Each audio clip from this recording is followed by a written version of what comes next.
Bismillahirrahmanirrahim.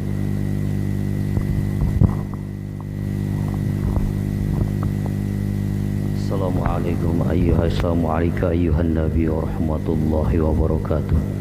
Assalamualaikum ya waliyallah. Assalamualaikum ya habiballah. Assalamualaikum ya habibah Rasulillah sallallahu alaihi wasallam.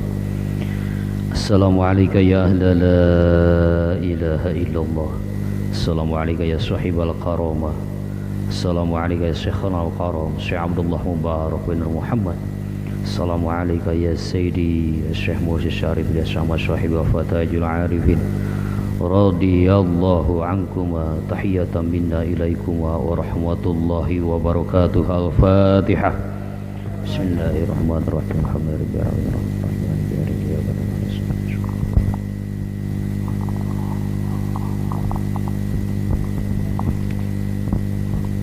Assalamualaikum warahmatullahi wabarakatuh.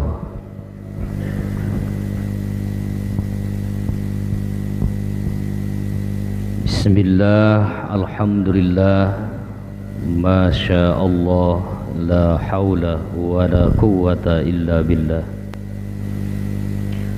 Wassalatu wassalamu ala rasulillah Sayyidina Muhammad ibn Abdillah wa ala alihi wa ashabihi wa mawala.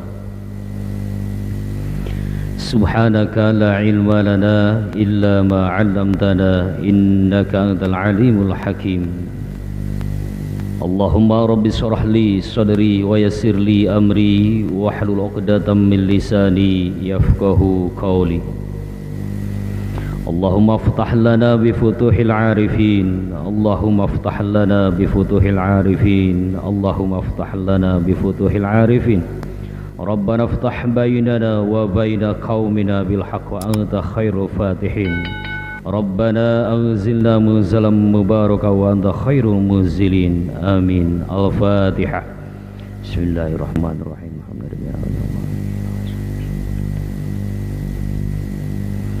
Qala Allah Ta'ala fi kitabihil karim. A'udzu billahi minasy syaithanir rajim. Kama arsalna fikum rasulan minkum yatlu 'alaikum ayatina wa yuzakkikum wa yu'allimukumul kitaba wal hikmah wa yu'allimukumul kitaba wal hikmata wa yu'allimukum ma lam takunu ta'lamun. Fazkuruni azkurukum washkuruli wa la takfurun. Al-ayah. Sadaqallahul azim.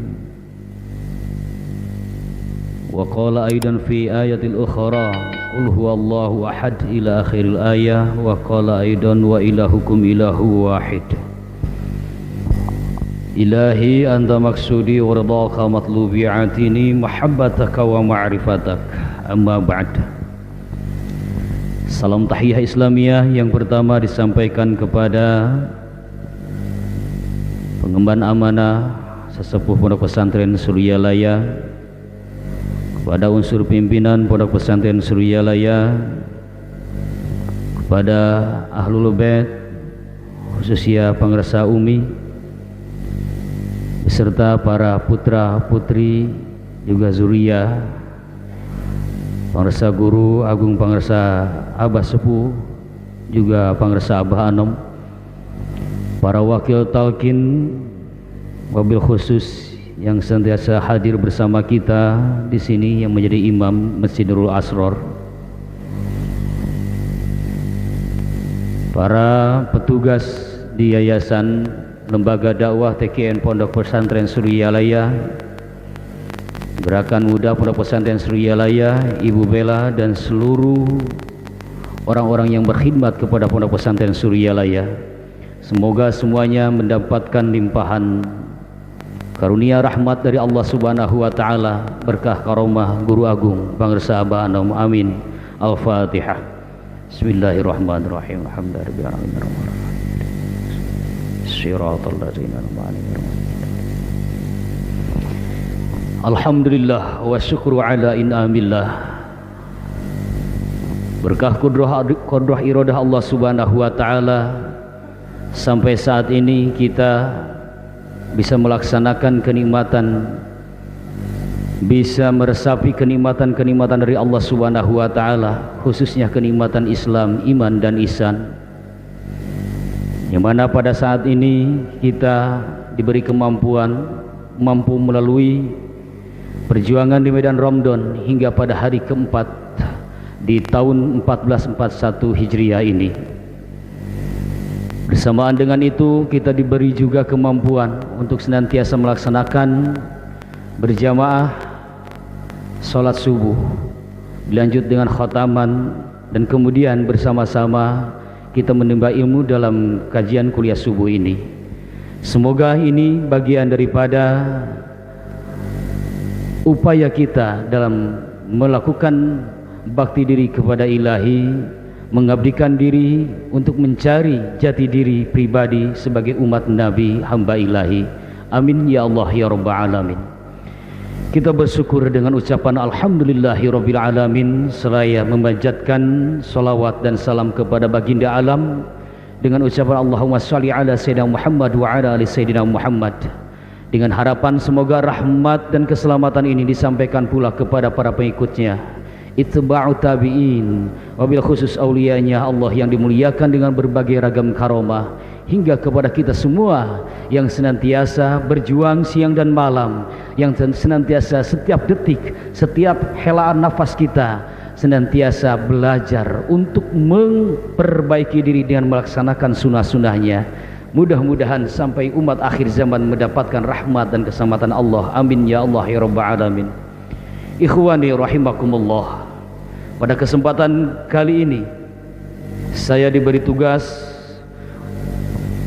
untuk mengkaji bersama-sama tentang kajian tauhid berkaitan dengan sifat uluhiyah atau sifat-sifat ketuhanan, yang insya Allah fokus pada kesempatan ini kita akan fokus pada tema sifat nafsiyah dan sifat salbiyah. Ikhwani rahimakumullah, tauhid merupakan satu dari 3 unsur ilmu pokok dalam ajaran Islam. 2 lainnya adalah ilmu fikih dan ilmu tasawuf.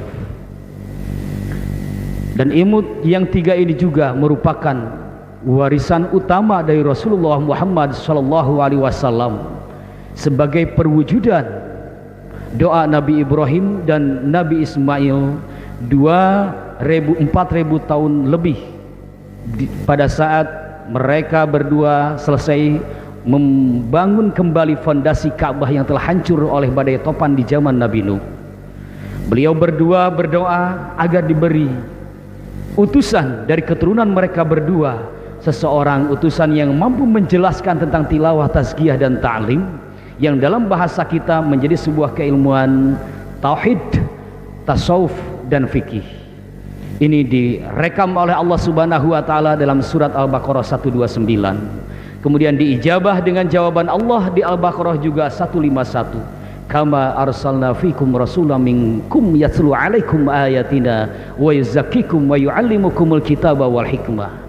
Sebagaimana telah kami utus kepada kalian semua bagian daripada kalian, yaitu seorang rasul yang membawa 3 misi utama. Pertama, tazkiyah, yaitu ilmu tauhid, tilawah, yaitu ilmu tauhid. Yang kemudian adalah tazkiyah, adalah ilmu tasawuf. Dan yang ketiga adalah ta'lim, yaitu ilmu fikih atau syariah. Tujuannya apa? Mohon maaf, yang keempat adalah ilmu laduni, wa yu'allimukum ma lam takunu ta'lamun. Tujuannya apa? Allah mengirimkan utusan itu untuk kita hanya satu. Ada Pak Jawab di sana, Pak Tafriyah menjelaskan kalimat sebelumnya, fazkuruni azkurkum. Maka oleh karena itu, oleh karena kami telah mengutus Rasul dengan 3 kemampuan itu, uzkuruni, berzikirlah kalian kepadaku, ingat-ingatlah aku oleh kalian semua. Azkurkum, dengan demikian aku akan mengingatmu. Engkau berzikir kepadaku dengan sedekah, aku akan mengingatmu dengan pertolongan. Engkau berzikir kepadaku dengan memberikan pertolongan kepada hamba, aku akan mengingatmu dengan pertolonganku. Engkau mendekat kepadaku 1 langkah, aku akan mendekat kepadamu 2 langkah. Engkau mendekat sedepak, aku lebih dari itu. Engkau mendekat dengan jalan kaki, aku akan lari.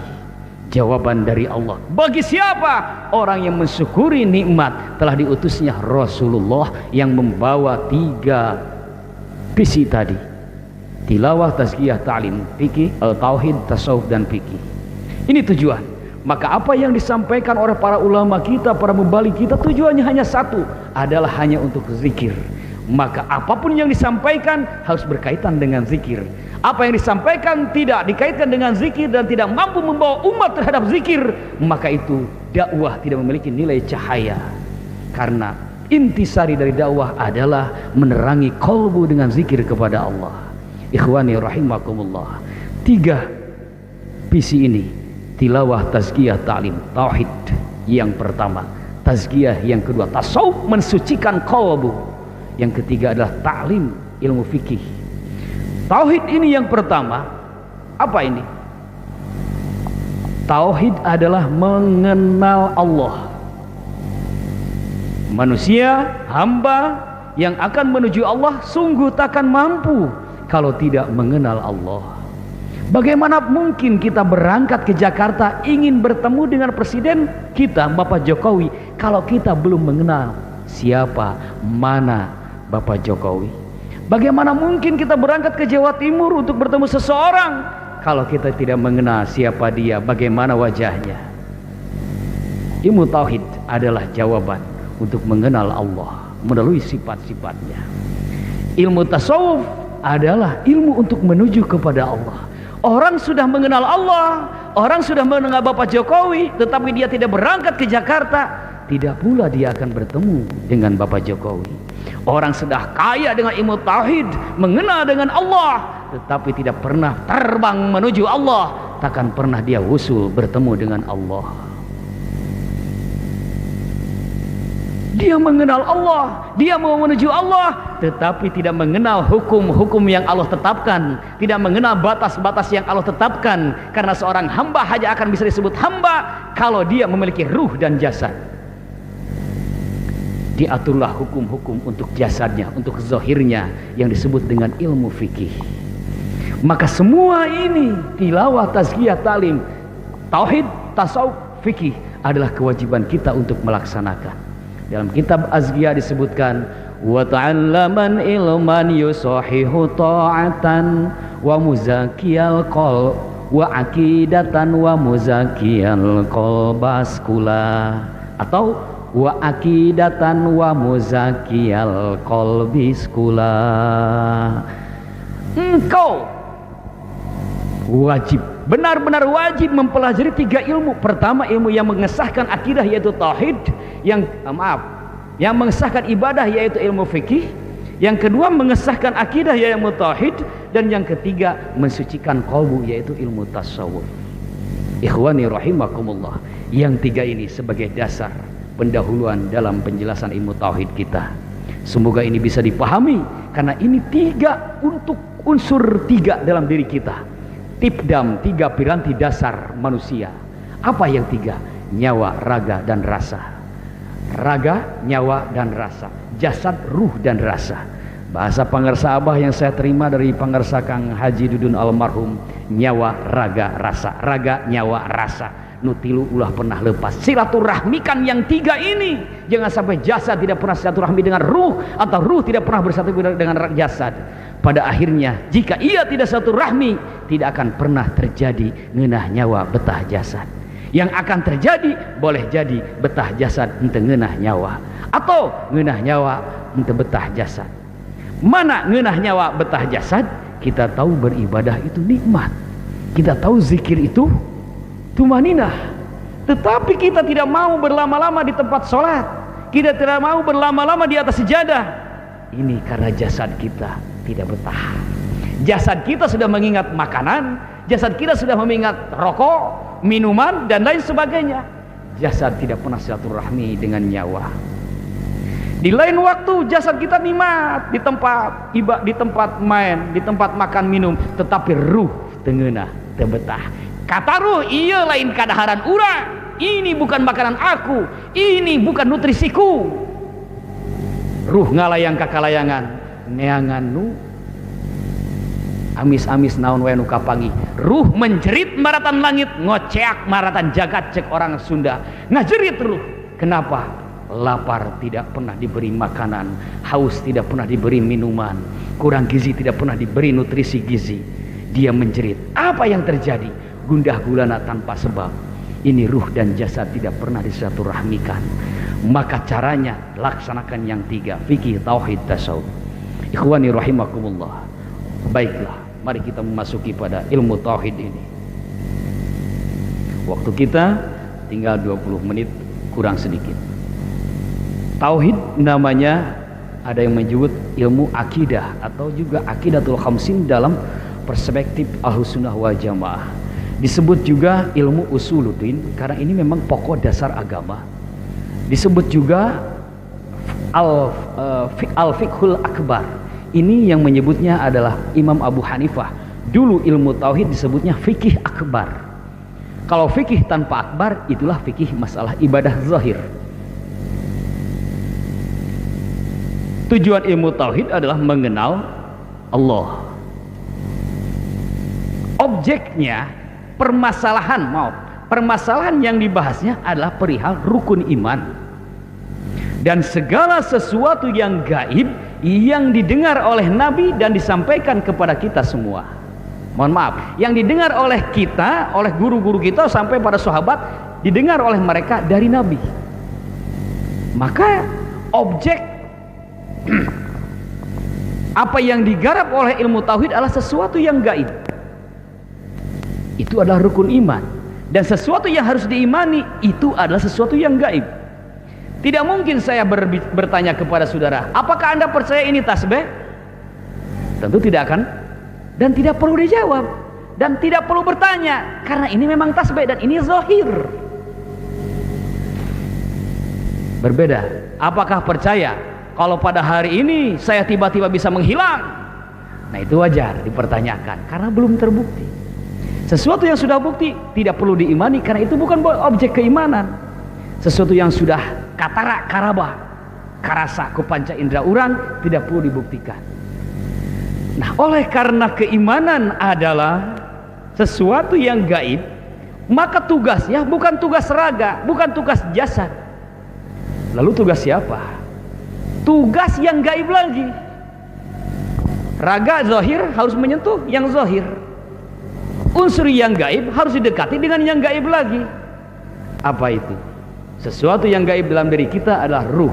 Maka tugas mengimani adalah tugas ruh. Tugas melaksanakan ilmu tauhid adalah tugas ruh. Jismani tugasnya adalah hukum zahir. Itu hukum fikih. Wudu kita yang dibicarakan dalam bab wudu, bagaimana cara mencuci tangan, sampai siku atau tidak. Bagaimana cara mencuci wajah, itu zahir karena hukumnya zahir. Rukun iman sesuatu yang gaib objeknya, maka yang mempercayainya adalah ruh. Jangan dengan nalar kita. Nalar hanya sebatas keilmuannya. Nah, sesudah jelas, maka mari aktifkan ruhani kita. Yang pertama, sifat uluhiyah semuanya ada 20. Ini yang wajib, yang mustahil juga 20. Dalam kosmologi atau alam pikiran Ahlussunnah wal Jamaah ada yang disebut dengan akidatul khamsin, akidah yang 50. Akidah yang 50 ini terbagi pada dua belahan besar. Belahan yang pertama adalah sifat uluhiyah, sifat ketuhanan, terbagi pada 3, wajib 20, mustahil 20, wenang 1. Belahan kedua adalah sifat kerasulan, sama, wajib, mustahil, dan wenang. Masing-masing dari wajib dan mustahil ada 4, wenang 1 jadi 9. 9 tambah 4, 1 jadi 50. Yang 50 ini wajib kepada semua orang mukallaf untuk mengetahuinya.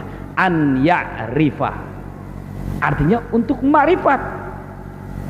Wajibu ala kulli mukallafin, menggunakan kalimat kul, artinya kul jame', semua, kul fardin min afradil mukallaf, setiap satuan dari pribadi jama' orang mukallaf wajib mengetahui secara ma'rifat. Apa yang dimaksud pengetahuan secara ma'rifat? Idrakun jazimun bihaitsu laisa mahu taraddud. pengetahuan yang yakin tanpa uwah gingsir, cek orang Sunda mah. Tidak ragu sedikit pun.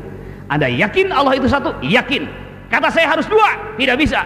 1, 5, 1, 3, 1. Saya bunuh kalau Anda tidak mengatakan 5. Silahkan bunuh saya.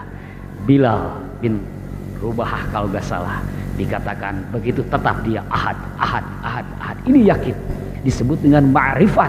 Jadi pengetahuan ma'rifat itu adalah pengetahuan yang tidak ada keraguan sedikit pun. Kita dipinta, dituntut oleh Al-Quran untuk itu.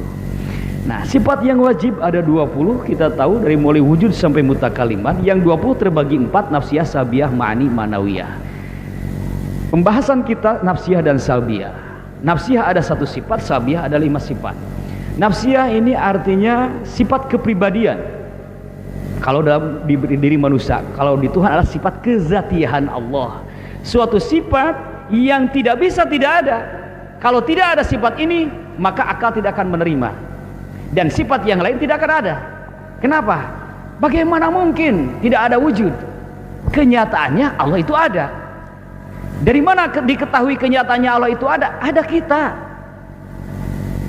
Kalau sudah terbukti wujud adanya, maka sifat wujud wajib adanya. Kalau tidak ada, logika Anda sudah diperkosa. Tidak ada sifat wujud bagi Allah, maka logika Anda sudah diperkosa. Meski dalam tingkat tertentu, dalam tingkat tauhid tingkat tinggi, wujud tidak disebut sifat. Karena memang ini untuk menetapkan sifat yang 19. Nah, inilah yang disebut dengan sifat subutiyatun yusufu biha nafsu zat. Disifatan pribadinya zat Allah dengan sifat wujud ini dengan sendirinya.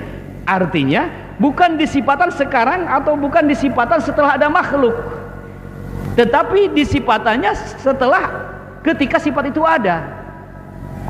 Kapan Allah ada? Oh, tidak ada permulaannya. Berarti sifat wujud juga tidak ada permulaannya. Ini sifat nafsiyah. Kapan Allah ada? Tidak ada permulaan, berarti sifat wujud tidak ada permulaan. Sejak Allah ada, sifat wujud itu ada. Kok enggak kelihatan? Di sini permasalahan kita yang harus dikembangkan, wawasan adalah bahwa tidak setiap yang wujud harus kelihatan. Jika saya bertanya, apakah Pak Jokowi ada? Tolong jawab. Pak SBY ada? Kelihatan enggak? Tapi yakin ada. Tidak semua yang kelihatan harus, tidak semua yang wujud itu ada. Ini semi gaib. Dikatakan semi gaib karena mereka zahir juga dengan kita, hanya tidak kelihatan. Sesuatu yang tidak kelihatan itu namanya gaib. Naik taraf kedua, ada yang gaib, tidak kelihatan, benar-benar tidak kelihatan, bukan makhluk zahir, makhluk ruhani, malaikat, jin dan lain sebagainya. Ada yang paling tinggi, maha gaib, itulah Allah. Disebut maha gaib karena gaib dengan sendirinya. Gaib bukan digaibkan oleh yang lain, tapi gaib dengan sendirinya. Gaib tidak ada permulaan dan tidak ada unsur yang menggaibkan atau bahan-bahan kegaiban. Berbeda dengan makhluk yang gaib lainnya, itu gaib karena digaibkan oleh Allah Subhanahu wa Ta'ala. Maka kita punya kegaiban 3, maha gaib, gaib dan semi gaib. Itu istilah kita saja untuk memudahkan pemahaman. Ini yang pertama, kewajiban bagi kita yakinkan oleh rohani kita bahwa Allah itu ada dan hanya satu. Yang kedua, sifat salbiyah. Sifat salbiyah ini salibah yaslabu mayaliku bihi atau alaihi. Sifat salbiyah adalah sifat untuk menolak apa yang tidak pantas di Allah. Jadi ini sifat tidak menetap kepada Allah. Sifat untuk menolak apa yang tidak pantas. Apa yang tidak pantasnya? Ada ilmu makulat dalam salah satu fan 12. Ini ilmu untuk mengidentifikasi seluruh yang maujud. Di ilmu makulat ada pertanyaan, mata, kapan? Kapan Allah lahir? Kapan Allah hadir? Maka ini ditolak oleh sifat salbiyah. Karena Allah sebagai Tuhan tidak pantas kalau ada permulaan. Ditolak oleh sifat salbiyah nomor 1, yaitu qidam. Huwal awalu, dialah Allah yang pertama tanpa permulaan. Kapan Allah ruksaknya? Kapan Allah meninggalnya? Ditolak dengan sifat salbiyah yang kedua, al-baqa, dialah Allah yang paling akhir tetapi tidak ada akhir. Kenapa demikian? Kalau Allah ada akhirnya, kalau Allah ruksak, kalau Allah mati, maka bumi alam yang menjadi garapannya, yang menjadi urusannya akan hancur. Tetapi kenyataannya sampai detik ini bumi alam tidak hancur, berarti Allah tidak hancur. Muncul pertanyaan, kaifa, seperti apa Allah? Apakah punya tangan? Apakah lebih besar dari bumi dan langit? Dan apakah yang lainnya? Maka ini ditolak dengan salbiah, penegasian yang nomor 3, yaitu mukhalafatul hawadis. Allah tidak sama dengan kita. Kullu ma khatarat bibalik fallahu siwa dalik. Setiap apa yang tersirat, terpikirkan, terimajinasikan dalam pikiran kita, Tuhan bukan seperti itu. Kalau Tuhan mampu ditembus oleh akal, itu bukan Tuhan. Karena akal tidak akan mampu. Objek akal hanyalah jagat pramudita raya. Jangan sekali-kali memasukkan Allah sebagai objek pemikiran. Allah hanya objek zikir. Fazkuruni azkum. Allazina yazkuruna Allah qiyaman wa qu'udan wa ala junubihim. Allah hanya objek zikir. Zikir mengingat Allah. Itu pun bukan membayangkan Allah, hanya mengingat. Lalu bayangan kita harus seperti apa? Harus kemana? Karena kalau tidak membayangkan susah. Membayangkan Ka'bah? Jangan. Ka'bah tidak memberikan pengaruh kepada Anda. Membayangkan Asmadat? Enggak perlu juga, tidak memberikan pengaruh kepada kita. Harus lalu seperti apa? Bayangkan sesuatu yang mempengaruhi jiwa Anda sehingga Anda mampu mengingat Allah. Itulah membayangkan wajah guru mursyid yang disebut dengan Robito.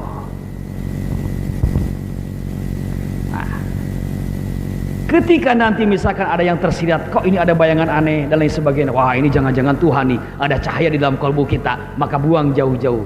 Kullu ma khatarat bi balik fallahu siwa dalik. Itu bukan Tuhan. Lalu Tuhan di mana? Qiyamuhu bi nafsihi, berdiri sendiri, tidak memerlukan tempat. Jika Allah memerlukan tempat, maka berarti Allah memiliki sifat kekurangan sama dengan kita. Jika sama dengan kita, berarti Allah makan. Jika Allah makan, berarti Allah meninggal. Jika Allah meninggal, batal dari surat Baqarah. Dan yang terakhir sifat sabiah adalah wahdaniyat. Ini untuk menolak pertanyaan, ada berapakah Allah? Jawabannya, kul huwallahu ahad. Allah hanya satu. Zat Allah hanya satu. Ahad itu menunjukkan manunggal zat. Berbeda dengan wa ilahukum ilahu wahid. Itu tidak menggunakan ahad. Ini asma yang satunya. Kalau ahad, zat yang satunya. Nanti ada lagi wahdah. Wahdah sifat yang satunya. Jadi Al-Quran memiliki makna yang beragam. Ada ahad, ada wahid, ada wahdah. Ahad itu adalah manunggalnya zat. Katakan Muhammad, Allah, bahwa Allah itu ahad, satu zatnya. Di ayat kursi, wa ilahukum ilahu wahid. Ini satu sifatnya, satu asmanya. Satu sifat. Hadirin rahimakumullah. Mau Tuhan Anda, Tuhan kita, Tuhan Yahudi, Tuhan Kristen, Tuhan Majusi, itu hanya satu. Tidak boleh ada Tuhan-Tuhan yang lain. Maka Anda dengan demikian, Anda tidak boleh tidak percaya kepada Tuhannya Yahudi. Anda tidak boleh tidak percaya kepada Tuhannya Nasrani. Anda harus percaya kepada Tuhan Yahudi, harus percaya kepada Tuhan Nasrani. Sebab ketika Anda tidak percaya kepada Tuhan Yahudi, berarti ada dua Tuhan. Kalau kita tidak percaya kepada Tuhan Nasrani, berarti nambah lagi jadi 3. Tuhan kita, Tuhan Yahudi, Tuhan Nasrani. Lalu harus bagaimana mengimaninya? Kita, mereka, Tuhannya hanya satu, Allah Subhanahu wa Ta'ala. Loh, kalau gitu kan kita percaya terhadap apa yang diyakini mereka? Tidak. Karena yang tidak kita percayai adalah konsep ketuhanannya atau akidahnya. Ini harus diperbaiki tauhid kita. Yang tidak kita percayai adalah konsep ketuhanannya atau akidahnya. Tuhannya hanya satu, Allah. Kalau konsepnya jangan-jangan dengan luar Islam, dalam Islam sendiri kita tidak boleh percaya. Dengan konsep Tuhan Mu'tazilah berbeda, dengan konsep Tuhan Syiah berbeda. Kita konsepnya Tuhan Ahlus Sunnah wal Jamaah Asmar, Asy'ariyah Maturidiyah. Bukan Ahlus Sunnah wal Jamaah Sawah, saudara kita Salafi Wahabi. Hadirin ikhwani rahimakumullah. Demikian yang bisa saya sampaikan. Semoga apa yang telah kita kaji pada pagi hari ini menambah ketauhidan kita kepada Allah Subhanahu wa taala, dan pada akhirnya semakin mampu diberi kemampuan dalam peningkatan amaliyah kita kepada Allah Subhanahu